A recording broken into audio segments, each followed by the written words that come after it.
Ushawahi kuona mbwa wako anafanya hivi? Make sure umenifollow, pia umeshare video hii kwa watoto ambao wanapenda mbwa, tuendelee kujifunza kuhusu mbwa.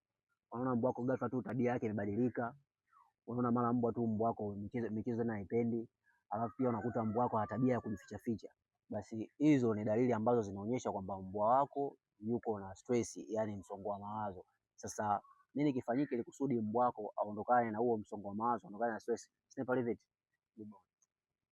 Unatakiwa mbwa wako kwanza, kama umemchanganya na mbwa wengine, mtenganishe na wenzake, kwa sababu huenda kwenye mbwa wengine kutakuwa na mbwa wengine ambao wanamletea ukorofi na ubabe, hali ambayo inachangia mbwa wako kwa hivi.